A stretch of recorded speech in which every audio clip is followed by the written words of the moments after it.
बिस्मिल्लाहिर्रहमानिर्रहीम। नाज़रीन, इस वीडियो क्लिप में आपको ये बताया जाता है कि गंदम को गोब की हालत में आपाशी कैसी करनी चाहिए और आपाशी के साथ कौन सी चीज़ डालना ज़्यादा बेहतर है। जो गोब की हालत में इस मरहले पर जो दरमियानी और अच्छी फसल है ना, उसमें तो बेहतर यही है कि 12.5 किलोग्राम नाइट्रोपोटाश या 13-2-43 ये आप दरमियानी फसल में जो है ना ये डाल दें तो सारी अगली पिछली कमियां पूरी हो जाएंगी। तो जो फसल वाकई बहुत अच्छी इस वक्त मालूम होता है, इसको किसी चीज़ की ज़रूरत ही नहीं है, बस आप गोब पे आ गई है, उसको अकेली सालुबल पोटाश जो है ना किसी मेरी कंपनी की 12.5 किलो वो डाल दें, उसमें थोड़ी सी बचत रह जाती है। जबकि 13-2-43 और नाइट्रो पोटाश जो है ना ये महंगी पोटेशियम नाइट्रेट है। अब गोब की हालत में हल्की आबपाशी करना जो है ना ये बड़ा ही जरूरी अमल है, क्योंकि अगर अच्छी भरपूर फसल है और पानी जरा ज्यादा लग जाता है ना गोब की हालत में, तो अगर इस मरहले के ऊपर गिरती है ना, इस वजह से मौसमी पेशगोई के ऊपर नजर रखते हुए सुबह या शाम के वक्त जब पूरी तरह हवा रुकी हुई हो उस वक्त आबपाशी करने की सिफारिश की जाती है। ये चीज भी जरूरी है। बाकी रहा खेलियों या पटड़ियों पर काश्त गंदम को जो है ना गोब की हालत में एक भरपूर आबपाशी करनी जरूरी है, ताकि एक मरतबा कम अज कम उसकी लाइफ में जो है ना पटड़ियों के ऊपर पानी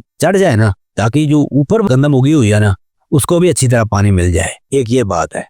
अब जो गंदम कलाठी जमीन में है या किसी वजह से अंडर स्ट्रेस है, उसकी ग्रोथ स्टंटेड है, रुकी हुई है, उसे इस मरहले के ऊपर अभी खाल 16/22 जो है ना ये 12.5 किलोग्राम ये डाल दें और 7-10 किलो एस्टेक यूरिया, ये दो चीजें डाल देना, उसकी सारी कब्र दूर हो जाएगी, वो स्ट्रेस खत्म हो जाएगा और कलराठेपन के इल इफेक्ट जो है ना वो मिटिगेट हो जाएंगे। बाकी रेतली और हल्की मैरा जमीनें जो है ना जिनमें माइक्रोन्यूट्रिएंट्स की आपको मालूम है कि हल्की मैरा जमीनों में तो कमी होती है, अगर पहले नहीं डाल सके तो इस मरहले के ऊपर गोब की हालत में 1 किलोग्राम मिक्स माइक्रोन्यूट्रिएंट जो है ना ये अब